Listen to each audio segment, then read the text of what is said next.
You are listening to Engage on Central Florida Public Media. I'm Sharon Stale. U.S. Representative Maxwell Frost from Orlando is vocal with his concerns about the power President Trump has given to Elon Musk over taxpayer information and money. The SpaceX and Tesla founder and owner of X, formerly known as Twitter, has been given unprecedented access to all federal agencies in the administration's quest to identify and eliminate any government waste. On Tuesday, Musk and his team plugged into computer systems at the U.S. Treasury, giving them access to trillions of dollars earmarked for government spending of things like Social Security, veterans benefits, and tax refunds. U.S. Congressman Maxwell Frost led a delegation of representatives to the Treasury to see what's going on. Earlier this afternoon, I spoke to Frost, the Democrat representing Florida's 10th congressional district.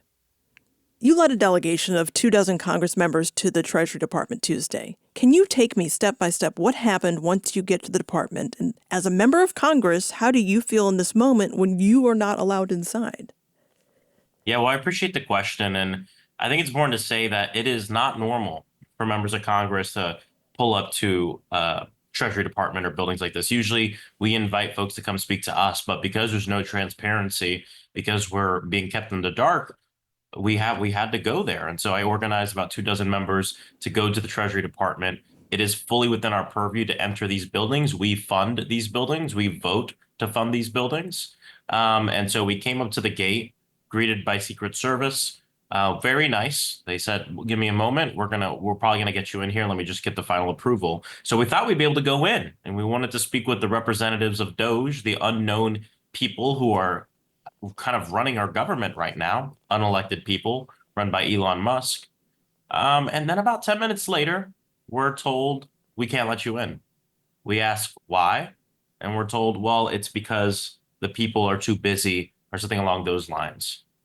So then we walked to another side of the building and rallied with 1,000 people to say Elon Musk was elected by no one. If the president wants to completely change the way the government works, he could come to Congress, because it is illegal for the president to freeze funding and do the things that he's doing right now. And so this is a very alarming time in our country, in our country's history, because they're trying to rig this government to work even more to benefit just the wealthiest, richest, corrupt people and corporations, and not working people who clock in and out every day for work. Are there legal actions you plan to take? Our partners across the entire country are litigating things left and right. The ACLU, all the unions, pretty much all the federal unions, SPLC, a lot of different organizations are litigating this, and we will fight from Congress. We will use every legislative and procedural tactic that we can to obstruct and delay this hostile takeover of an unelected billionaire, Elon Musk, of our government. And we're going to protect our people. Everybody at home should know that Elon Musk has been given access to all your private information that the government has. He has your social security number. He has all that information. My question is, if they're not going to cut social security or touch social security, why does Elon Musk need your social security number? Not only that, but he has access to the entire central federal payment system that disperses up to $3 trillion in taxpayer money to make the government work. Why does he need access to that? And so we have these questions. The other thing that's really concerning to me is there's zero oversight. There are things in government called inspectors general. These are individuals that are independent watchdogs who watch government to make sure people aren't stealing, that things are done the right way and ethically. Donald Trump, one of the first things he did when he got into office is he fired pretty much all the federal inspectors general. And then a few days later, Elon Musk has access to everything. So that raises alarms too, because there's no oversight. And I get it. I want transparency. I do think we need big change in our government to work for people. But this isn't it. Do we honestly trust a man who, number one, makes a ton of money off of exploiting the data of Americans through his social media company and has a ton of federal contracts? I mean, is this the person that we want meddling in our private data and our information with no oversight? Absolutely not. I've had people ask me, do you think, is he stealing taxpayer money? Is he stealing our data and using it for his social media company? And I'm a member of the House Oversight Committee, which oversees the federal government. And the answer is I don't know. And that is a problem. Couple of follow-ups for you. First, the questions that you raised just now about access. Are you asking those questions to your Republican colleagues, and are they responding? I have asked my Republican colleagues. They don't know either. Nobody knows. The Speaker of the House doesn't know because he barely has any power because Donald Trump essentially is the Speaker of the House right now. Our government is supposed to work in checks and balances. The House of Representatives doesn't report to the president. We work as co-equal branches of government, and we're elected by the people to come up here together and solve problems and move forward. And none of that's happening. This is an authoritarian takeover of the whole government. For what? It's not for working people. It's not to help everybody. It's not to lower the cost of food like he campaigned and said he was going to do. They're not doing anything with that.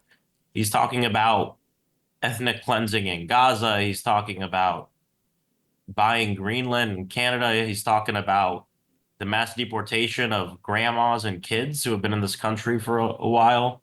I mean, these aren't the things that I think people really voted for. I think there's a lot of people who voted for him because they thought he'd bring down the cost of living and help make America more affordable because we are in a crisis of wealth inequality in this country. I agree. But he turned around and lied. He enlisted the world's richest man to be in charge of everything. And it's one of the great betrayals of the 21st century. You mentioned lawsuits. Is there any other recourse, that action the House can take to address the concerns you're bringing up? Well, there's a ton of actions the House can take.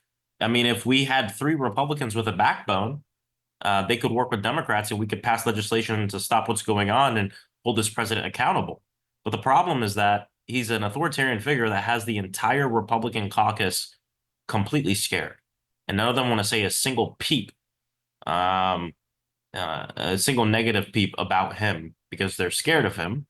And so because of that, there's a lot of stuff the House can do, but won't do because they're all bound to Donald Trump. Now, House Democrats alone, we are outnumbered, so we can't do big pieces of legislation by ourselves. But what we can do is fight, do everything we can to obstruct this hostile takeover of our government. We can work with partners on the outside to mobilize people like I did the other day with 1,000 people outside the Treasury Department. We can work with our partners who are filing litigation, and we can ensure that we fight. We might be in the minority, but we don't have to act like the minority. We can be the opposition. This is U.S. Congressman Maxwell Frost. To our listeners who feel like the Democrats are having a tame response to those who are furious at the party, what do you say to them? I understand. I get why people are frustrated. We have to fight. And I think we see a lot of members doing that right now, standing up, going and pulling up to these places and doing what needs to be done. But I also, on another hand, want to say this. This takes all of us. If you're just looking to House Democrats to resist in this moment, it's not going to work because it takes everybody. We need everybody. Litigate. I don't have money. I don't have the money to file litigation. We got to work with the organizations to file litigation. We worked with Move On, Indivisible, different organizations to mobilize. So there's onus on every single person. And my call to action is if you want to see more done, start doing more. Contact your legislator if you feel like your representative isn't doing enough. But make sure you do that research before you contact them. I've had a few emails from people who've told me, you should pull up to a building. And I last night responded to some of their emails saying, you should read the news. Like, you should read what I'm doing. And so just educate yourself before you start reaching out to people who might already be doing what you're asking them to do. And then get to work locally because we need everyone doing this work. And I'm fine with telling people what to do in this moment because I come from organizing. I started doing this work when I was 15 because I didn't want to get shot.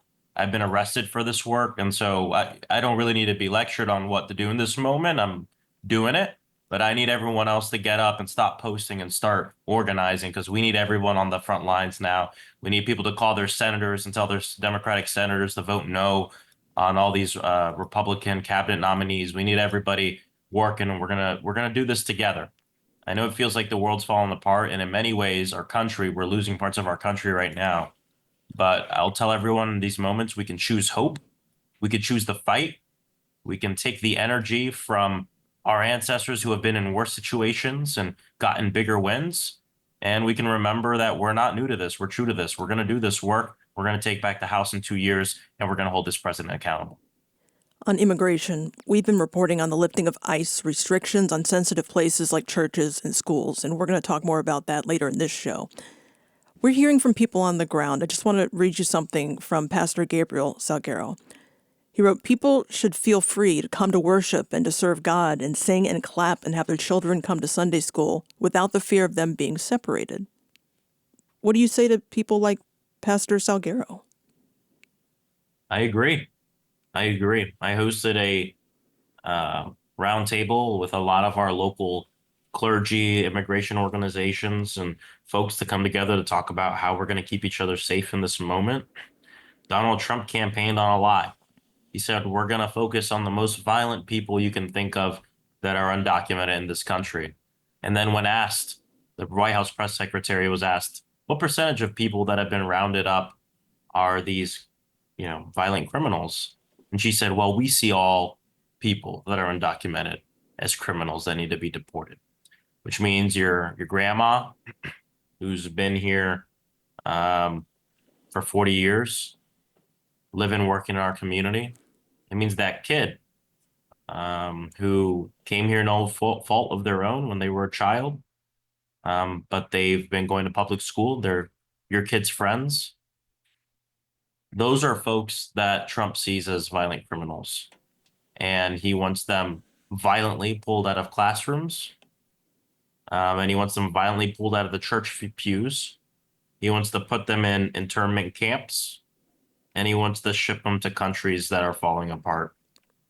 And it is another great betrayal, because polling shows us that a lot of people who voted for him didn't think it would end up like this. And so we're going to fight it with everything we got.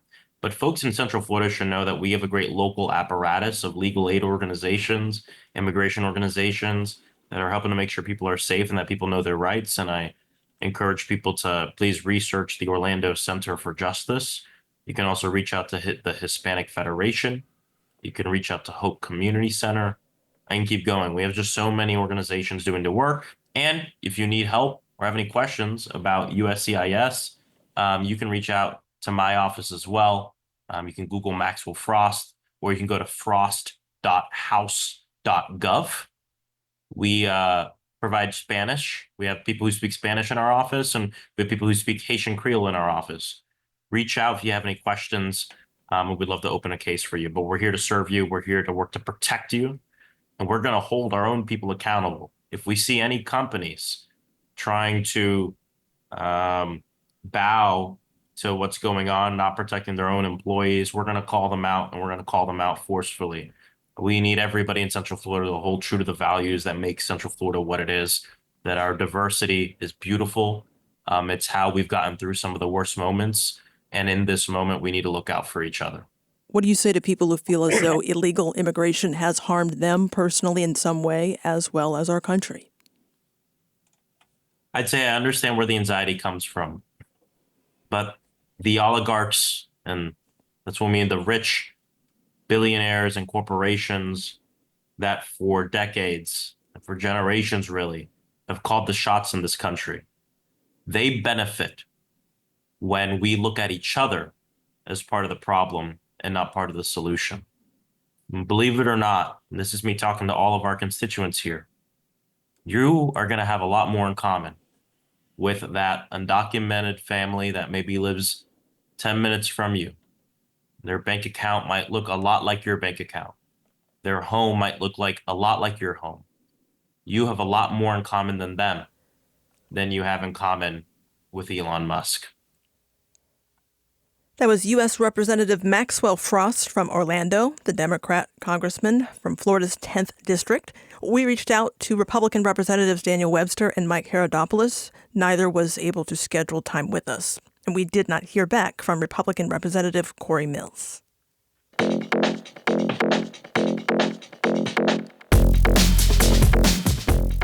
Churches are no longer protected from ICE immigration raids and arrests. Central Florida pastors and religious leaders share how the new Trump administration policy is impacting their congregations.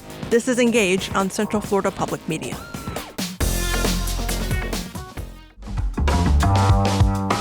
You're listening to Engage on Central Florida Public Media. I'm Sharon Stale. Ahead on this program, in 1870, Central Florida cattle baron Moses Barber found himself owing on a massive tax bill when Orange County Sheriff Barber-Mizell came to collect. Thus began the infamous Barber-Mizell family feud of Florida that lasted well into the 20th century.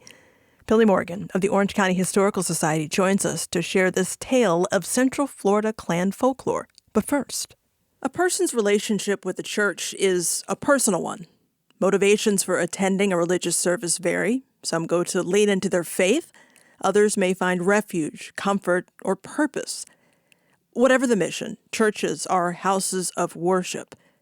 A new Trump administration policy allows agents from Immigration and Customs Enforcement, as well as Customs and Border Protection, to enter churches to make arrests. Central Florida Public Media's Joe Byrnes spoke to pastors about the impact of this new policy. He joins Engage now. Joe, thanks for being here. It's good to be here, Sharon. Can you start with this? Explain what's new about these new guidelines lifting the longtime ICE restrictions. One of the immigration directives of the new Trump administration opens up churches and other previously protected locations like schools and hospitals to raids by government agents looking for undocumented immigrants. Christian churches have a long history as sanctuaries and safe harbor for migrants and others, including people fleeing slavery in the 1800s. More recently, in 2011, during the Obama administration, U.S. Immigration and Customs Enforcement issued a policy protecting those sensitive locations, except in emergency situations and with supervisory approval. But the day after President Trump's inauguration, the Department of Homeland Security revoked that directive. A statement from DHS said, quote, "Criminals will no longer be able to hide in America's schools and churches to avoid arrest." It said the Trump administration would not, quote, "tie the hands of our brave law enforcement." Joe, you've spoken with a number of church leaders about this. What are you hearing from churches serving immigrant families here in Central Florida? Around the country, there's been strenuous objection from religious organizations, including Catholic bishops and Quaker groups. I spoke with a few Christian pastors here in Central Florida. Some see the policy change as an infringement on religious freedom, and they say it's making people afraid to come in and worship. Father Jose Rodriguez, an Episcopal priest, says that's especially true for Latino immigrants, undocumented or not, who come from countries with a history of religious persecution. Many people who aren't directly impacted by immigration are directly impacted by this because this is a violation of their sense of safety, their sense of holiness, their sense of the sacredness of what church is. I also spoke with Pentecostal pastor Gabriel Salguero at the Gathering Place in Orlando. This change and the immigration crackdown in general are top of mind for leaders in his church and the National Latino Evangelical Coalition that he leads. They recently had training for 500 pastors on how to respond to an immigration enforcement action in their worship spaces. Salguero says he wants his church to be as welcoming as possible. When people come into the church, he says he doesn't ask them what their immigration status is. We do not have a litmus test for giving people communion. That's not the role of the church. We're not law enforcement. We're not ICE. And so our posture is a pastoral one of solidarity and walking alongside that while people are working to fix their immigration status.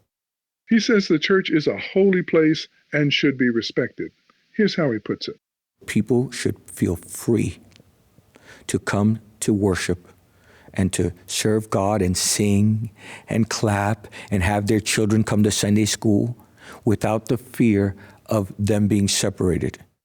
So, Joe, I would imagine there are also church leaders who don't take issue with this directive. What are the arguments you're hearing supporting lifting ICE restrictions on raiding previously protected places like churches? Sharon, I'd kind of like to mention first that there is, generally speaking, agreement among many religions and certainly among Christian pastors when it comes to how you should treat immigrants and refugees. I'll let Salguero lay it out from the evangelical perspective. What does Scripture say about the immigrant and the foreigner? What did Jesus say in Matthew 25? I was a stranger and you welcomed me. What does Scripture say in Hebrews 13? Don't forget hospitality. For many of us have entertained angels unaware. What does Deuteronomy say? Treat the stranger with respect, with dignity, like a citizen, because you were once a stranger in a strange land. And so there are biblical principles that inform us that can help us balance the rule of law, security, with humane treatment of immigrants. And Matt Staver, the conservative Christian founder of the Liberty Council in Orlando, echoes that moral imperative. Here's a little of what Staver had to say in our telephone interview. Well, there's certainly a very interesting dynamic here because both the Old Testament and the New Testament talk about being very hospitable and open to those who are foreigners and those that are not part of your group or your society. And so the Christian church and Judeo-Christian and also other religions have for a long time welcomed the immigrant. But he says it's complicated because different people of faith see different aspects of the issue.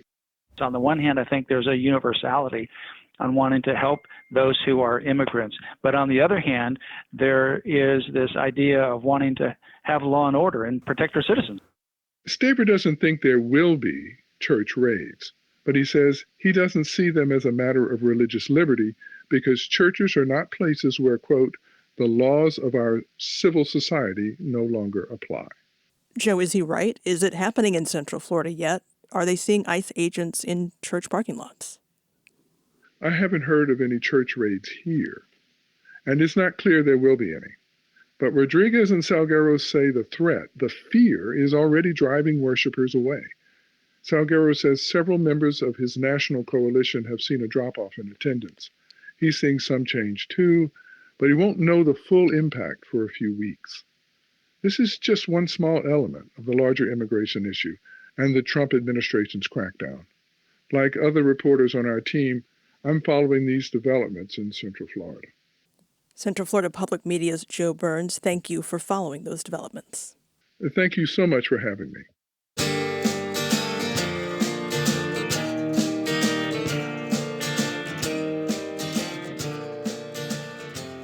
In the decades before the Supreme Court ruled school segregation unconstitutional, and even in the years that followed that historic 1954 Brown versus Board of Education decision, there was a separate system of schools for black students in Orange County. Jones High School was one of the first public schools for African American students in Orlando. Walter Hawkins graduated from Jones in the Paramore neighborhood in 1971. Just 2 years after the black school integrated and opened to white students. Jones had been one of the schools that was politically on the drawing board to be closed. So there were several walkouts in the 60s that went down to the Orange County School Board and said, no, you can't close Jones High School. That was Walter Hawkins. He sat down for a one small step conversation. Central Florida Public Media and StoryCorps are inviting people to take part in this initiative to bring communities together, one conversation at a time. Today, we're bringing you the One Small Step sit-down conversation with 71-year-old Walter Hawkins and Pratik Sela, an 18-year-old high school senior at Lake Highland Preparatory School in Orlando, discussing the history of integration in Orange County. And Pratik, can you tell me what make you want to do this interview today? What's inspiring you to do it? Yeah, for sure. When I heard that I would be able to speak and have a conversation with someone who's graduated from the same region as me at a segregated school, I couldn't pass up on the opportunity and the honor to do so. And I think it's a great way for me to connect and really understand how the history of my community that's gone far beyond me has shaped who the people I'm surrounded by are today. And for you, what made you want to do this interview today? Well, when I got the call about coming and participating in this conversation, I was just intrigued because of the fact that Jones High School, which is I'm a graduate of, has gone through many different periods of time. And prior to my years at Jones High, it was primarily a segregated school. And up until my senior year, we went to integration, which was in 1969, 1970. So a lot of this is just conversation to explore, what has transpired to now where it's fully integrated. Growing up in a segregated area, I didn't know it was a bad thing because everything was wonderful in my neighborhood where I grew up. What motivates you in the face of, for a lot of people, it's pessimism, right? A lot of people just feel as if though it's impossible to make progress. I've interacted with a lot of voters myself who just felt like their vote didn't matter. But for you, you lived through a time of segregation, right? And so it really amazes me that you were able to, since you were 8 years old, like you said, be involved in your community. What keeps moving you forward and allows you to have some hope? Well, one of the keys for me is that around my community, we had families that were totally involved and community leaders. So it wasn't just a fly-by-night situation. It was people that grew up in the neighborhood, saw the good and the bad and the ugly. My schools were full of role models. In fact, the schools, your role models were like next door to you. So you had to always be on your P's and Q's. Like today's school, where nobody lives in your neighborhood, everybody is so transient in and out. But as a kid growing up, my math teacher was next door to me. My science teacher was next door to me. Store owners was next to me. So as we always tease that when you messed up in school, you expect to get the same kind of discipline at home. So you always want to be on your Q's, your P's and Q's always. So it was tremendous. I thought it was a great thing, and people always, and a lot of folks in my community talk today, and people start talking about urban communities saying they were poor. We didn't know anything about poor. We had the same thing that everybody else had. We had vehicles, we had grocery stores, we had movie theaters. So when people talk about those kinds of things that poor neighborhoods have in urban areas and doing integration, that wasn't the case. What was it like going to a segregated school? Well, I didn't know a difference between it because when I was born, it was already, we just called it a school. It wasn't segregated. People just put those terms on there and put, okay, now we're gonna mix everybody, we're gonna call it integrated. It was just a school. I think when you look at it across the United States and the world, there were some that there was the haves and the have-nots. And that's what was going on during the time of the integration. You have it or you don't have it. And it was real difficult. We used to get school books that was from other schools because they did not give us brand new books like the other schools were getting that was down the street in white neighborhoods and communities. But that did not stop us from learning. The education that I acquired at Jones High School, I can compare that to Lake Highland. I can compare it to other schools. It was just in different neighborhoods, different socioeconomic means, but it was about what you had in your heart, how you wanted to learn. Well, what was it like for you going to the school that you're in with the various cultures? So I want to start with talking about what you just said, which was, for you, it was just school, right? Mm-hmm. I've just taken the idea of integration in a school with mixed views as, for granted almost, right? Because I haven't even had to consider that question across my lifetime because since I was, I think I look to my friends, right? And my friend group, I have friends from Pakistan, China, from Colombia, right? And I have all of these different perspectives, which maybe, if it was 70 years ago, 50 years ago, it wouldn't have been the same, right? And so I think that brings me like, a great deal of pride for going in the future of where, demonstrating that we can really bring progress to things like that.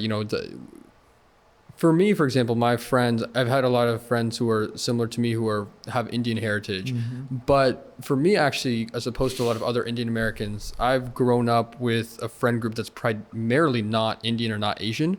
And so that was a big difference for me than, I don't know, for my other family friends who might not go to my school, right? Their friends are typically, most of my family friends, their friends are typically, they have a friend group of mainly Indian Americans. And so I think Lake Highland is pretty unique in that, like, you can find a lot of people who have similar interests to you, but have completely different cultures. What would you say that you have learned from our conversation this afternoon? Because that's the one thing that I want to be about.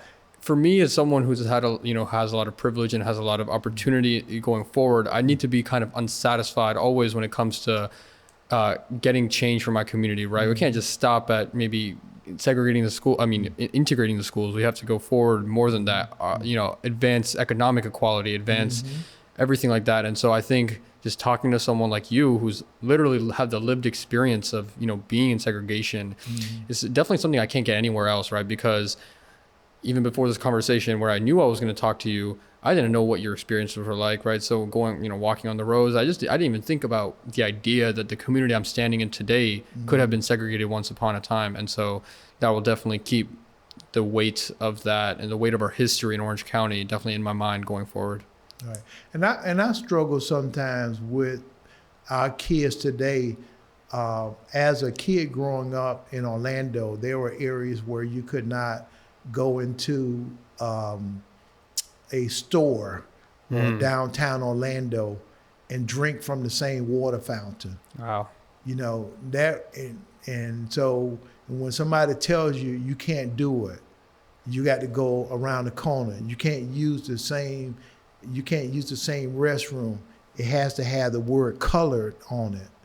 When you go into a movie theater into downtown, where you can't sit on the ground floor, you got to sit in the balcony.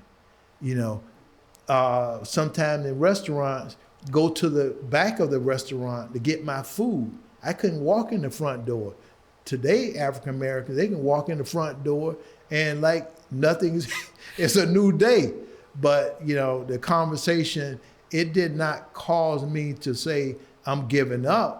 But it now is giving me a chance to experience what you guys are given, that you are born into this world where all of these things are just like, it's carte blanche now, where these things were not that way for me, and I had to do some things that, and people fought. And that's why Jones is open today, because people fought to keep Jones. If Jones would have collapsed and the community would have said, we're tired of fighting, we're going to let you disperse us out to all the neighborhood. No, we want to keep Jones in our neighborhood. We want to keep this school in our community. You just explained the weight of how the differences between now and, back when schools were segregated. But you lived through the transition period, right? And so how, when I think about, like, let's say I have an argument with my friend, right? It's very natural that after the argument, you'll have some resentment towards them, right? But you lived through a time that was like that argument, but it's way bigger of a scale, way more impactful. So how is it that you were able to, like, go from living then to now living in a completely different world, but not have, and maybe you might, but not have that stubbornness or resentment or that closed-mindedness towards those people who are also during that time existing, but on a different side of the community? A lot of it, and it goes back to not too many people, like, I'm a very religious person. Yeah. Because God has been very important. My religion has been very important. And I always keep that number one. And I always look at, I'm going to treat you in a fair way. Even if you and I get in a fight, we're gonna still be friends at the end of it. And if I can treat you fair, I think you would also do that with me. You do that with your brothers, your sisters, with your family. And that's what we should be about: love, working together, trying to be as genuine and helpful in any way we can. So we may have some differences, but we have more likeness and more togetherness than we have division. That story was produced by Central Florida Public Media's Abe Abaraya.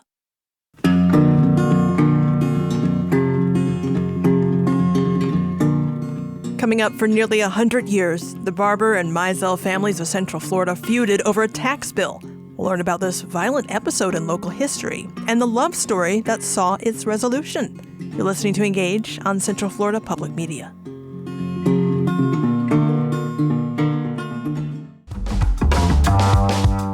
You're listening to Engage on Central Florida Public Media. I'm Sharon Stone. So I asked our senior producer, Richard Copeland, to name some famous feuds. He said Pepsi versus Coke, the Beatles or the Rolling Stones, and the Dallas Cowboys versus the rest of the NFL. Go Birds. I went with Letterman or Leno, Yankees Red Sox, and Drake versus Kendrick Lamar.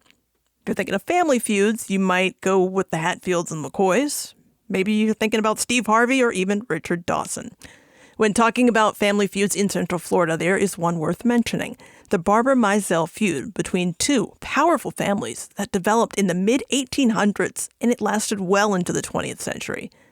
Billy Morgan is the CFO of the Orange County Regional History Center and a keen historian of local lore. He will be speaking about the infamous Barber-Mizell feud on Friday as part of the History Center's monthly Lunch and Learn series.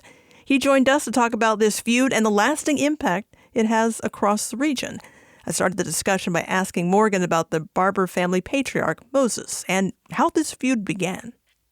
Moses Barber was the head of a large cattle ranching family that ranged its herds from just west of Jacksonville all the way south of Holopaw, if you know where that is, in what is now southern Osceola, but was then part of Orange County. So he had, cattle all over the eastern part of the state. Very successful cattle rancher. And then David Mizell wasn't a tax collector per se. He was the sheriff of Orange County. He was serving a notice to Moses Barber on a court summons, which is what sheriffs did back then. And it resulted in an ambush and a feud. Yeah, tell me more about how did that feud start and how it all comes to a head in February of 1870. Yeah, well, with most feuds, it's hard to pinpoint the exact point at which it started, because with any feud, you have to have two families that just don't like each other, and it takes time sometimes to build that mutual distrust and dislike for one another. So when did this start? It didn't really start in 1870. It started several decades earlier and just over time built until February of 1870 when Sheriff Mizell was ambushed and killed on the Barber property in South Florida. So, it's hard to pinpoint when it exactly started, but it erupted in February 1870. So I'm hearing that David Mizell is collecting cattle, more or less, to settle tax debts that Moses Barber didn't think were fair. Right. And keep in mind, this is in the years immediately following the U.S. Civil War. So cattle was king in Central Florida. There wasn't a lot of cash floating around. So your wealth was measured in the amount of land you had and the amount of cattle you had. And if you couldn't pay your bills with hard currency, the government would take your land or take your cattle in exchange. And so that's what was happening when it erupted in February 1870, is the sheriff was trying to settle debt that Moses Barber owed to someone else. And when he went down to serve those court summons, someone shot the sheriff. Different people have claimed responsibility for that over the years. We're not entirely sure who it was that actually committed that murder, but it happened. I mean, he did end up dying, but who pulled the trigger, we don't exactly know. As David Mizell was dying, is it true or is it a rumor that his final words implied he didn't want a feud to escalate, he wanted it to end there? That was reported. So when he went down there, he did not go by himself. He took his brother Morgan Mizell and his younger son Billy Mizell, with him to serve this summons to Moses Barber. And when the ambush happened, of course, David Mizell was mortally wounded, and his young teenage son was with him. His adult brother Morgan Mizell left to ride as fast as he could back to Orlando to get help, and told young Billy to stay there with his dad to watch over him. And on his way back to Orlando, Morgan ran into a fellow named Sullivan, who he told him what had happened. He said, "Can you go down there and keep an eye on the boy and my brother?" And when Mr. Sullivan arrived, apparently that's what he heard David Mizell tell him was, "Hey, do not avenge me for this." So then what happened? How did it escalate after that point? They didn't listen to his advice. So the other thing, we talked about who the Barbers were, a big cattle ranching family, but we didn't really talk about who the Mizells were.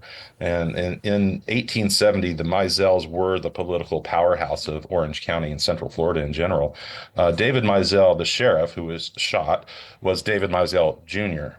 David Mizell Sr., his father, was the equivalent of what we would call today Orange County mayor. We didn't use the term back then, but he was the head of the Orange County government, David Mizell Sr.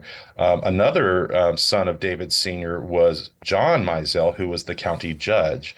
Another son-in-law was a state senator. Another son-in-law was the clerk of the courts, who was also the U.S. postmaster. So all the power was concentrated in the hands of this one family. It wasn't just the sheriff, David Mizell. It was all these other Mizells that were in these positions of power.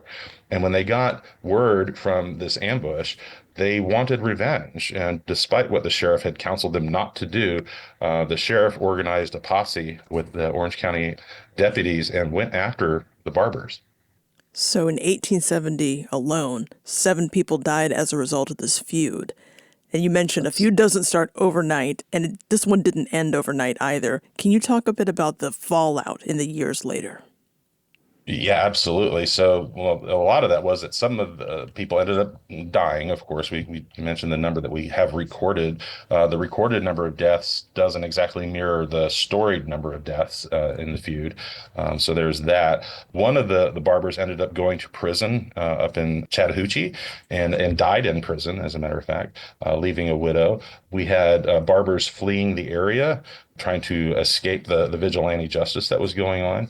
And the murder rate just went through the roof after that. It was very clear as a result of this feud getting out of control the way it did that law enforcement was just, not up to par in Central Florida. In the single year of 1870, but beyond just the feuds that we had in the Barber-Mizell or the deaths from the Barber-Mizell feud, there were 44 murders in the state of Florida.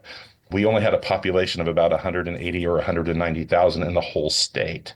That's half of what Orlando is today. It's spread across the entire state. 44 murders. And if you look at the statistics even more deeply, you'll find that that's more than 9 other states combined. Vermont, New Hampshire, Delaware, Minnesota, New Jersey, Rhode Island, Connecticut, Wisconsin, and Michigan. If you took those 9 states, they only had 43 murders that year. So this little bitty Florida with only 180 or 190,000 people had more murders per capita than 9 states that were much larger in population. It was a violent time. So when we're thinking about this animosity going from generation to generation between the two families, was there also tension within the community that could be felt by others?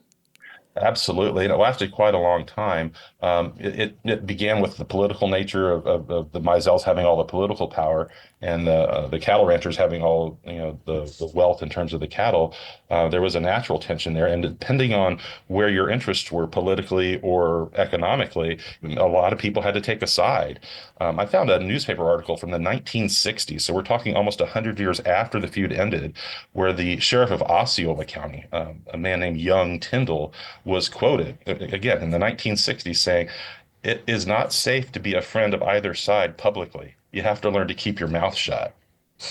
And I don't think that Sheriff Tyndall was, concerned about, bodily harm or being shot himself. I think he meant that it just was not politically wise to come out and say that you supported the Barbers or the Mizells, from what they had done 100 years ago. It was still having lasting political ramifications as late as the 1960s. Wow. So when did the feud itself end? Did that come to an end in the 40s, 1940s? So the tensions were always there. They weren't as bloody as they were in 1870, but they continued to simmer for decades.